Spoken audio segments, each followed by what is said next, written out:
ഇപ്പൊ കൂടോത്രം സത്യമാണെങ്കിൽ ആദ്യം ഇവിടെ നശിച്ചു പോകേണ്ടത് ഞാനാണ്. ഒരു പുരുഷൻ കൂടോത്രം ചെയ്തെന്ന് ഒരു ജോലിസിനും പറയുന്നില്ല. നിങ്ങൾ ഏതൊരു ജോലിസിനും എത്തിയില്ല. അബോർഷൻ ചെയ്യിപ്പിക്കാൻ കൂടോത്രം ചെയ്തത് അമ്മായിയമ്മയാണെന്ന് വെളിയിലുള്ള ഒരു പെൺകുട്ടിയോട് പറയുകയാണ്. ആ പെൺകുട്ടി അബോർഷനായി പോയി.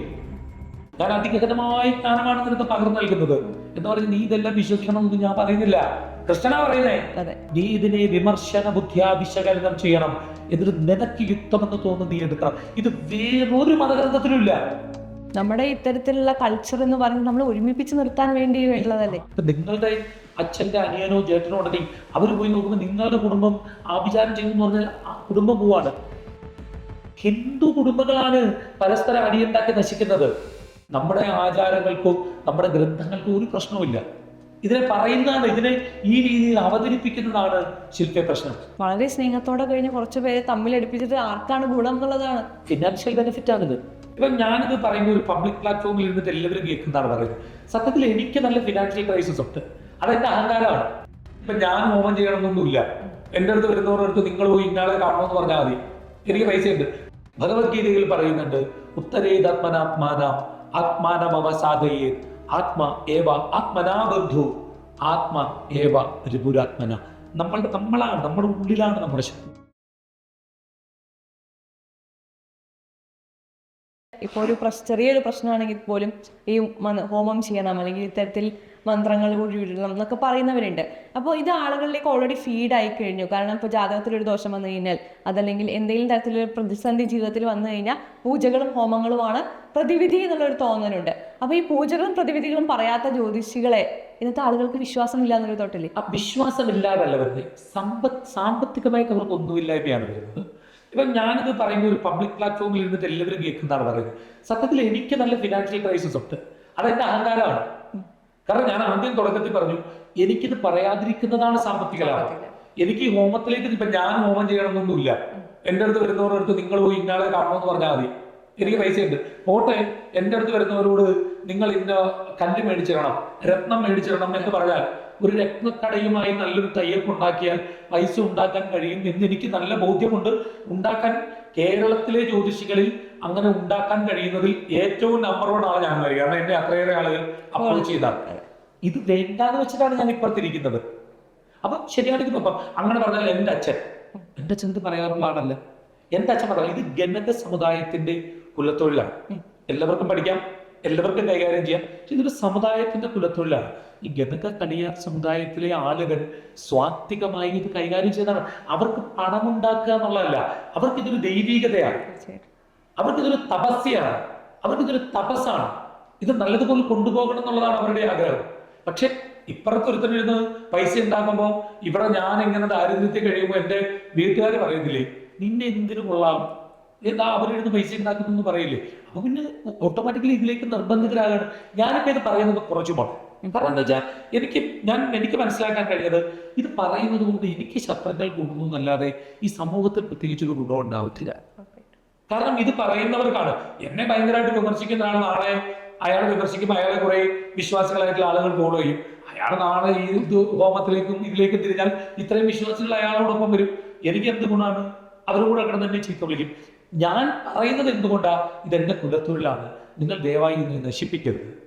ഇതിനെ ആളുകളുടെ മുമ്പിൽ ഇപ്പം കഴിഞ്ഞ ദിവസം ഒരു ചാനലിൽ, പിന്നീട് ആ വാർത്തയൊന്നും കണ്ടില്ല, ഉള്ളാന്നോ കള്ളാന്നോ എനിക്കറിയില്ല, കൂടാത്രം ആഭിചാരം എന്ന പേര് ഒരു കുട്ടിയുടെ കാല് നെല്ല് കുറിച്ചതോ എന്തൊക്കെയോ പറഞ്ഞിട്ട് തന്നോ. എന്തിനാണ് ഇങ്ങനെ അനാവശ്യങ്ങളിലേക്ക് ഇതിന് വലിച്ചഴക്കുന്നത്? ഇതിൽ ടോർച്ചർ ചെയ്യപ്പെടുന്നത് ഒരു സമുദായമാണ്, ഒരു വിശ്വാസമാണ്. അത് ഈ ജ്യോതിഷികൾ എന്തിനാണ് അതിന് സപ്പോർട്ടീവായിട്ട് നിൽക്കുന്നത്? ഇന്ന് രാവിലെ നമ്മൾ ഈ ഇന്റർവ്യൂവിന് വരുന്ന ദിവസം രാവിലെ റേഡിയോയിൽ ഞാൻ വാർത്ത കേൾക്കുന്നുണ്ട്. എൻ്റെ വീട്ടിൽ എല്ലാ ദിവസവും രാവിലെ റേഡിയോയിൽ അതിൽ പറയുന്നു, വനിതാ കമ്മീഷൻ അധ്യക്ഷ പറയുന്നു അത്രയും മന്ത്രവാദം അത് ഇതെല്ലാം നിയന്ത്രിക്കുക, അങ്ങനെന്തോ നിയമം വേണം. ഇത് പറയിപ്പിക്കുന്നത്, ഇത് ചെയ്യിപ്പിക്കുന്നത് ആരാണ്? ഇതിനെ കച്ചവടവൽക്കരിച്ചുകൊണ്ട്, ഇതിനെ മോശമായ രീതിയിൽ, പലരുടെയും ജീവൻ എടുക്കുന്ന രീതിയിൽ, പലരുടെയും ജീവിതം തകർക്കുന്ന രീതിയിൽ, വളരെ സാമ്പത്തികമായി തകർക്കുന്ന രീതിയിലേക്ക് ഇതിനെ കൊണ്ടുപോകുന്നവരല്ലേ? എന്തിനാണ് അങ്ങനെ കൊണ്ടുപോകുന്നത്? ഇതിനെ ശരിക്കും ഹൈന്ദവ സംഘടനകൾ ഇതിനെ ഇപ്പോഴെങ്കിലും എതിർത്ത് തുടങ്ങണം. എതിർക്കുമെന്ന് എനിക്കറിയില്ല, കാരണം അവർ അതിസമ്പന്നരാണ്, നല്ല പൈസയുള്ളവരാണ്. ഞാനൊരു ഒറ്റയാനാണ്. പക്ഷെ ഞാനിപ്പോൾ വളരെ കുറച്ചിട്ടുണ്ട്. കാരണം എന്തിനാണ് വെറുതെ ഞാൻ കിടന്നിട്ട് ഇതിനകത്ത് തലവേദന എടുക്കുന്നത്? എനിക്ക് ഒരുപാട് നഷ്ടങ്ങളുണ്ട്. ഞാനിപ്പോൾ വളരെ ന്യൂട്രലായിട്ടുണ്ട്.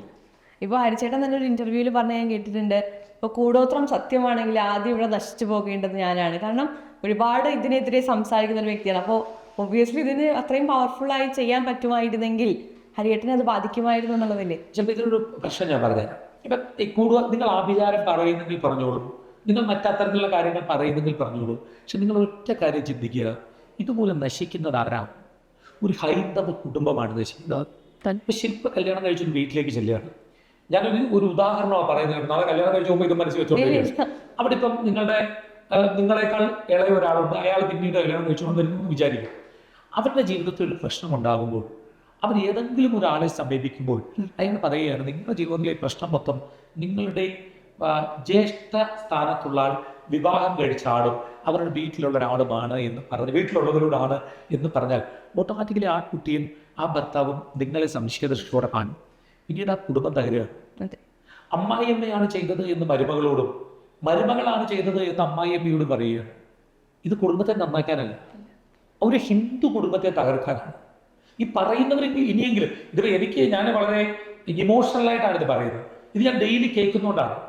എൻ്റെ ഫോണിൽ ഒത്തിരി റെക്കോർഡിങ്സ് ഉണ്ട്.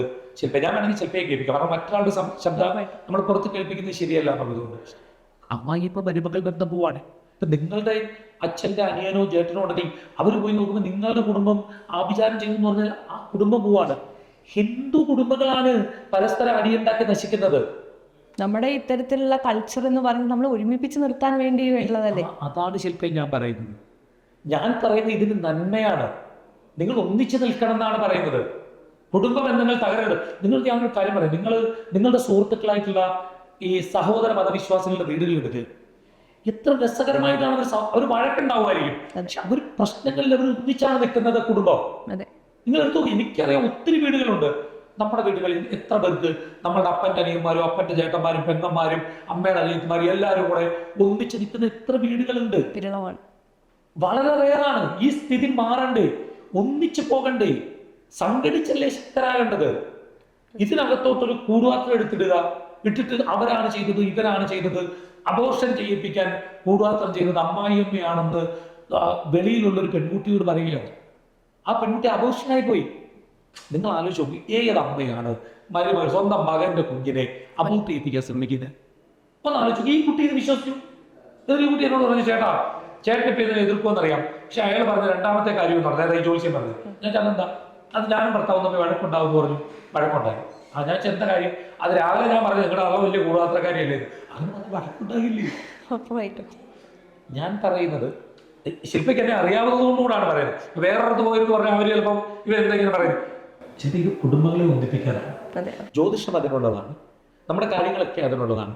ദയവായി ഇതിനെ സ്പ്ലിറ്റ് ആക്കാൻ നിങ്ങൾ ആഭിചാരത്തെയും മറ്റും പറഞ്ഞുകൊണ്ട് ഹൈന്ദവ കുടുംബ ബന്ധങ്ങളെ ഇല്ലായ്മ ചെയ്യരുത്. ഇപ്പം തന്നെ പലരും അടിയാണ്.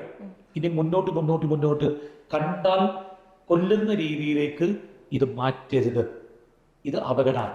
ഒരാൾ എന്നെ വിളിച്ച് പറഞ്ഞാണ്, 100% എൻ്റെ ചേട്ടൻ എന്ന് പറയുന്ന അവനും ചേട്ടത്തെയും കൂടാണ് ഇത് ചെയ്തിട്ടുള്ളത്, കാരണം എന്നോട് ഇന്നയാൾ പറഞ്ഞു. നാളെ ചോദിക്കും, എന്തിനാണത്? വളരെ സ്നേഹത്തോടെ കഴിഞ്ഞ് കുറച്ച് പേരെ തമ്മിലടുപ്പിച്ചിട്ട് ആർക്കാണ് ഗുണം എന്നുള്ളതാണ്. ഫിനാൻഷ്യൽ ബെനിഫിറ്റ് ആണിത്. ഈ ഫിനാൻഷ്യൽ ബെനിഫിറ്റ് വേണ്ടാന്ന് വെച്ചിരിക്കുന്ന ഒരാളാണ് ഞാൻ. അല്ല, എനിക്കിത് പറയുന്നത് പ്രത്യേകിച്ച് ഒരു ഗുണവും ഇല്ല.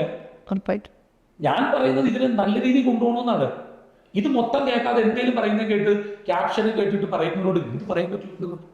ആ സത്യത്തെ തിരിച്ചറിയാനുള്ള അത്രയും മനസ്സിന്റെ വലിപ്പമില്ലാത്തത് കൊണ്ടായിരിക്കും എന്ന് നമുക്ക് വിചാരിക്കാം. അല്ല, പക്ഷേ ഇതൊക്കെ പറയുമ്പോൾ ചിലപ്പോൾ ഈ 10 പേര് പറയുമ്പോൾ ഇപ്പം 100 പേരുടെ പിന്തുണയുണ്ട്. അത് ഞാൻ ഇല്ലെന്ന് കാണുന്നില്ല. ഒത്തിരി പേരെ മാറ്റിയെടുക്കാൻ എനിക്ക് കഴിഞ്ഞിട്ടുണ്ട്. ശില്പം തന്നെ എന്നോട് ചോദിച്ചു, ഈ കൂടുപാത്രം നിങ്ങളോട് ഒരാൾ പറഞ്ഞാൽ ശരിയാണ്, എന്തുകൊണ്ടാണ് ഇയാളെ കൂടുപാത്രം ചെയ്ത് ആൾക്കാക്കി ചോദ്യം എന്നെ പറ്റുന്നില്ല. ഭരണാധികാരികളില്ലേ ഇതിനെയൊക്കെ എതിർക്കുന്നവർ, ഈ വിശ്വാസങ്ങളെ എതിർക്കുന്നവർ, അവരെ എന്താണ് കൂടുപാത്രം ചെയ്ത് നശിപ്പിക്കാൻ പറ്റാത്ത? ശത്രു എന്ന് പറയുന്നത് നമ്മുടെ ഉള്ളിലാണ്. ഭഗവത്ഗീതയിൽ പറയുന്നുണ്ട്, ഉത്തരേതാത്മനാത്മാനാത്മാനമവസാദയേ ആത്മ ഏവ ആത്മനാബന്ധു ആത്മ ഏവ രിപുരാത്മന. നമ്മളാണ്, നമ്മുടെ ഉള്ളിലാണ് നമ്മുടെ ശത്രു. നമ്മളുടെ ഉള്ളിൽ തന്നെയാണ് നമ്മുടെ ശത്രു. ബന്ധുരാത്മാത്മനസ്തസ്യേ ഏനാത്മൈവാത്മനാജിത അനാത്മനസ്ത ശത്രുത്വേത് വർത്തേത് ആത്മ ഏവ ശത്രുവത്. നമ്മുടെ ശത്രുവായിട്ട് വർത്തിക്കുന്നത് നമ്മുടെ മനസ്സ്. അപ്പൊ അതായിരിക്കും ഈ ശത്രുദോഷം. നമ്മൾ അമ്പലത്തിൽ, ഞാൻ ചോദിക്കട്ടെ ശില്പേ, ശില്പ അമ്പലത്തിൽ പോയി ശത്രു സംഹാര അർച്ചന നടത്തുന്നു എന്ന് വിചാരിക്കും. ആരുടെ നാൾ വാങ്ങുന്ന ദൈവം പറയും എന്റെ അപ്പൊ ആരാ നിങ്ങൾ ശത്രു? ഞാൻ തന്നെയാണെന്നുള്ളതാണ്. അല്ലെങ്കിൽ നിങ്ങൾക്ക് സംശയമുള്ളവരുടെ നാളും പേരുമില്ലേ പറയട്ടെ. അതെ, ഉറപ്പായി. നമ്മുടെ ശിഷ്യന്മാർക്ക് പ്രശ്നമില്ല, നമ്മുടെ ആചാരങ്ങളുടെ പ്രശ്നമല്ല, നമ്മുടെ അനുഷ്ഠാനങ്ങളുടെ പ്രശ്നമല്ല, നമ്മളുടെ ഗ്രന്ഥങ്ങളുടെ പ്രശ്നമല്ല, ഇതിനെ വിവർത്തനം ചെയ്യുന്നവരുടെ പ്രശ്നമാണ്. ഇത് വിവർത്തനം ചെയ്ത് നമ്മുടെ മുമ്പിലേക്ക് അവതരിപ്പിക്കുന്നവരുടെ പ്രശ്നമാണിത്. ഇത് തെറ്റാണെന്ന് അറിഞ്ഞുകൊണ്ട് വീണ്ടും ഇത് തന്നെ പറഞ്ഞുകൊണ്ടിരിക്കുന്നവരുടെ പ്രശ്നമാണിത്. നമ്മുടെ ആചാരങ്ങൾക്കോ നമ്മുടെ ഗ്രന്ഥങ്ങൾക്കോ ഒരു പ്രശ്നവുമില്ല. ഇതിനെ പറയുന്നതാണ്, ഇതിനെ ഈ രീതിയിൽ അവതരിപ്പിക്കുന്നതാണ് ശില്പ പ്രശ്നം. ശത്രുദോഷം ചെയ്ത ഏതോ സ്ത്രീയാണേ പറയും. നിങ്ങളത് എന്തുകൊണ്ടാണ് ഇവിടുത്തെ ഹൈന്ദവ സ്ത്രീ സമൂഹം കൊണ്ടുവരാത്തത്? നിങ്ങൾ എടുത്തു നോക്കൂ, ഒരു പുരുഷൻ കൂടാത്രം ചെയ്തെന്ന് ഒരു ജ്യോത്സ്യനും പറയത്തില്ല. നിങ്ങൾ ഏതൊരു ജ്യോത്സ്യം എത്തിയില്ല. അത് സ്ത്രീകൾക്കാണല്ലോ ഈ കുശുമ്പ് കുഞ്ഞായ്മ തുടങ്ങിയ. എന്തിനാണ് അങ്ങനെ പറയുന്നത്? ശില്പ പോയിട്ട് ഒരാളെ കൂടാത്രം ചെയ്യാൻ പോകും? ഒരിക്കലും ഇല്ല. ഇതെങ്ങനെയാണ്? ഒരു കാര്യം കൂടെ കേട്ടോ ശില്പേ, ശബരിമലയില് യുവതീ പ്രവേശവുമായി ബന്ധപ്പെട്ട് പ്രശ്നങ്ങൾ ഉണ്ടായിരുന്ന സമയം, ആ സമയത്ത് ഒരു ശ്രീലങ്കയിൽ നിന്നോ മറ്റോ വന്ന ഒരു യുവതി ശബരിമലയിൽ പ്രവേശിച്ചു എന്ന അഭ്യൂഹങ്ങൾ വരുന്നപ്പോൾ അന്ന് തന്ത്രി ശുദ്ധി ക്രിയകൾ നടത്തി അവിടെ. അപ്പോ അത് വലിയ വിവാദമാവുകയും കോടതി ചോദിച്ചു എന്താണ് അങ്ങനെ ചെയ്തത് എന്ന് ചോദിച്ചപ്പോൾ തന്ത്രി കോടതിയിൽ തന്ത്ര സമുച്ചയം എന്ന ഗ്രന്ഥം സമർപ്പിച്ചു. അന്ന് ഇപ്പോഴും നിങ്ങൾ യൂട്യൂബിൽ കയറി നോക്കിയാൽ, എൻ്റെ ഓർമ്മ ശരിയാണെങ്കിൽ ഹർഷൻ എന്ന് പറയുന്ന ഒരു മാധ്യമ പ്രവർത്തകരാണ്, 24 ന്യൂസിലാണെന്നാണ് എൻ്റെ ഓർമ്മ, അതൊരു വാർത്ത വന്നു. അതായത് തന്ത്രി, ഇങ്ങനെയാണ് വാർത്ത എപ്പോഴും കാണും, നിങ്ങൾ നോക്കിയാൽ കിട്ടും. തന്ത്രി സ്വന്തം തന്ത്രം സമർത്ഥിക്കാൻ കോടതിയിൽ തന്ത്ര സമുച്ചയം എന്ന ഗ്രന്ഥം കൊടുത്തപ്പോൾ അതിൽ പറയുന്നത് പറയനും പുലയനും മണ്ണാനും കണിയാനും തട്ടാനും ഈഴവനും അടക്കമുള്ള ജാതികൾ ക്ഷേത്രത്തിൽ കയറിയാൽ അശുദ്ധിയാണ്. എന്നാൽ അദ്ദേഹം തുടരുന്നത്, അപ്പൊ വെള്ളാപ്പള്ളിയുടെ മകൻ തുഷാർ വെള്ളാപ്പള്ളി ക്ഷേത്രത്തിൽ കയറിയാലും ചാണകവെള്ളം തളിക്കണം എന്നർത്ഥം എന്നാണ് വാർത്ത. നിങ്ങൾ ആലോചിച്ച് നോക്കൂ, ഇത് കാണുന്ന പറയ സമുദായം, പുലയ സമുദായം, ഈഴവ സമുദായം, ഗണക സമുദായം, ഇവർക്കൊക്കെ എത്രമാത്രം ഒരു ഗിൽറ്റി ഫീലാണ് തീരുന്നത് ആലോചിച്ചു. ഇനി റിയാലിറ്റിയിലേക്ക് വരാം. തന്ത്ര സമുച്ചയം എന്ന ഗ്രന്ഥത്തില് ഒരു പദ്യമുണ്ട്. ക്ഷേത്രേ മൃതർ ജനനമംഗണ മണ്ഡപാദോ മൂത്രാസൃഗാദിപതനം പതിദാദിവേശ സോളൂക ഗൃഗ്രകരണശ്വക രോഷ്ടകൂല ക്രോഷ്ട്യക്ഷഡുഡുബ പുരസ്സര ഗർഭവേശ എന്നൊരു പദ്യമാണ്. ക്ഷേത്രയും മൃതർ, ക്ഷേത്രത്തിൽ മരണം നടന്നാൽ അശുദ്ധിയാണ്, ജനനം നടന്നാൽ അശുദ്ധിയാണ്, മൂത്രാസൃഗാദിപതനം മലമൂത്രം ഇത്യാദികൾ വീണാൽ അശുദ്ധിയാണ്, പതിതാദിവേശ പതിതർ കയറിയാൽ അശുദ്ധിയാണ്. ഈ പതിത എന്ന ശബ്ദത്തിന് പഴയ കാലത്ത് സംസ്കൃതം പഠിക്കാൻ തങ്ങൾക്ക് മാത്രമേ അർഹതയുള്ളൂ എന്ന് പറഞ്ഞ് നമ്മളെ തെറ്റിദ്ധരിപ്പിച്ചിരുന്ന ചില ആളുകൾ കൊടുത്ത വിവർത്തനമാണ് പറയും പുലയൻ മണ്ണാൻ കറിയാൻ തട്ടാൻ കീഴാനെന്ന്.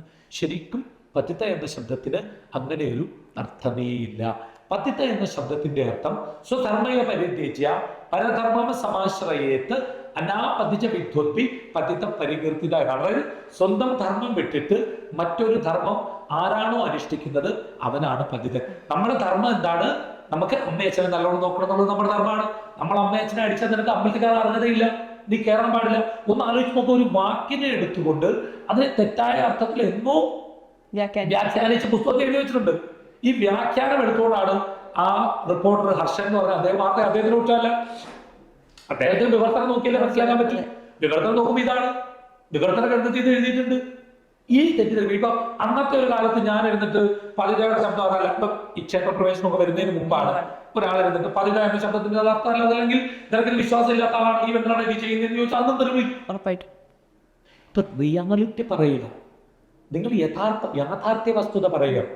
നിങ്ങൾ ഹോമം തെറ്റാണെന്ന് ഇവിടെ പറയുന്നില്ല, യജ്ഞം തെറ്റാണെന്ന് ഇവിടെ പറയുന്നില്ല, മന്ത്രവാദം തെറ്റാണെന്ന് ഇവിടെ പറയുന്നില്ല. പക്ഷെ ഒരു പദ്യമുണ്ട് ശില്പേ, ഹൃദയധ്യായതും വിഷ്ണു ത്രേതായാമോ മഹേ ദ്വാപരേ പരിചര്യായ കല്ലൗ തത് ഹരികീർത്തന. ഈ പറയുന്ന കാര്യങ്ങളൊക്കെ ഹൃദയയുഗത്തിലും ത്രേതായുഗത്തിലും ദ്വാപരയുഗത്തിലും ഒക്കെയാണ് പറഞ്ഞിരിക്കുന്നത്. കലിയുഗത്തിൽ നിങ്ങൾ ക്ഷേത്ര ദർശനം നടത്തുകയും മനസ്സർപ്പിച്ചിരുന്ന് പ്രാർത്ഥിക്കുകയും ചെയ്യുക, സന്ധ്യാനാമം ജപിക്കുക, ദേവീസ്തുതികൾ ചൊല്ലുക. ഇതാണ് പരിഹാരം. അത് നിനക്ക് പരിഹാരം മറ്റൊരുത്തർ ഉണ്ടാക്കി തരുമല്ല. നീ നിന്റെ വീട്ടിൽ വിളക്കെത്തിക്കുന്നുണ്ടോ? നീ നിന്റെ വീട്ടിൽ പ്രാർത്ഥിക്കുന്നുണ്ടോ? നിനക്ക് എത്ര നാമം, നിനക്ക് ഹരിനാമ കീർത്തനം എങ്ങനെയാണെന്ന് അറിയാമോ എന്ന് ചോദിച്ചാൽ ഈ ഫേസ്ബുക്കിൽ കമന്റ് ഇടുന്ന ഏതെങ്കിലും ഒരു ഹരിനാമ കീർത്തനം മൊത്തം ഒന്ന് ചൊല്ലൂ. മറ്റുള്ളവരുടെ നാക്കായി നമ്മൾ മാറരുത്. നമ്മൾ ഒരാൾ പറയുമ്പോൾ ഇയാൾ പറയുന്നതിൽ ഇയാൾക്കൊരു ഫിനാൻഷ്യൽ ബെനിഫിറ്റ് ഉണ്ടാക്കാൻ വേണ്ടിയാണോ പറയുന്നത്, അല്ലെങ്കിൽ ഇയാൾ പറയുന്നതിൽ കാര്യമുണ്ടോ എന്ന് കേട്ട് മനസ്സിലാക്കി യുക്തിക്കനുസരിച്ചൊന്ന് ചിന്തിക്കണം. ശില്പേ, ചിന്തിക്കണ്ടേ? തീർച്ചയായിട്ടും. അതല്ലെങ്കിൽ ഇത്തരത്തിലുള്ള രീതിയിലേക്ക് ഇത് മാറും എന്നുള്ളത് കൂടിയാണ്. ശില്പ ഭഗവത്ഗീതയില് കൃഷ്ണൻ ഉപദേശം മുഴുവൻ കൊടുത്തിട്ട് അർജുനോട് പറയുന്നുണ്ട്, ഇതിതീ ജ്ഞാനമാഖ്യാതം മുഖ്യാതുമുഖ്യതരമയ വിമർശയിത ദശേഷേണ യഥാ ഇച്ഛസി തഥാ ഗുരു. ഞാൻ അതിഗഹനമായ ജ്ഞാനമാണ് നിനക്ക് പകർന്നു നൽകുന്നത് എന്ന് പറഞ്ഞ് നീ ഇതെല്ലാം വിശ്വസിക്കണമെന്ന് ഞാൻ പറയുന്നില്ല, കൃഷ്ണനാ പറയുന്നേ. നീ എന്ത് വേണം? നീ ഇതിനെ വിമർശന ബുദ്ധിയാ വിശകലനം ചെയ്യണം, എന്നിട്ട് നിനക്ക് യുക്തമെന്ന് തോന്നുന്നു നീ എടുക്കണം. ഇത് വേറൊരു മതഗ്രന്ഥത്തിലുമില്ല. തീർച്ചയായും അത്രയും ലിബറലായി ചിന്തിക്കുന്ന ഒരു അങ്ങനെ ചിന്തിക്കുന്ന ഒരു സമൂഹത്തിനിടയിലേക്ക് അവരെ കടക്കണിയിലാക്കാൻ, അവരുടെ ജീവിതത്തെ നശിപ്പിക്കാൻ, അവരുടെ കുടുംബ ബന്ധങ്ങളെ ഇല്ലായ്മ ചെയ്യാൻ വേണ്ടി ജ്യോതിഷം എന്ന് പറയുന്ന മഹത്തായ ഒരു കാര്യത്തെ ഉപയോഗിച്ചുകൊണ്ട് ശ്രമിക്കുമ്പോൾ ഇതെന്റെ കുലത്തൊഴിലായതുകൊണ്ട് എത്ര തെറിവിളി കേട്ടാലും, എത്ര വിശ്വാസമില്ലാത്ത ജ്യോതിഷിയാണെന്ന് പറഞ്ഞാലും, എത്ര സൈബർ അറ്റാക്കുകൾ നടത്തിയാലും എന്നെ ട്രാപ്പിപ്പെടുത്തണമെന്നും പറഞ്ഞിട്ട് ചില നമ്മുടെ ഓൺലൈൻ മാധ്യമങ്ങളിൽ ചെന്ന് അവർ പറഞ്ഞ് ഞങ്ങൾ അങ്ങാരുടെ പുറകെയൊന്നും പോകത്തില്ല, അങ്ങാർക്ക് അതിന് പറയാൻ പറ്റത്തില്ലെന്ന് പറയുന്ന ലെവലിലേക്ക് വരെ മാറിയിട്ടും എനിക്ക് വിഷമമുണ്ട്. പക്ഷെ എങ്കിലും ഞാൻ ഇപ്പോഴും ആ സ്ഥാനത്ത് നിൽക്കുക.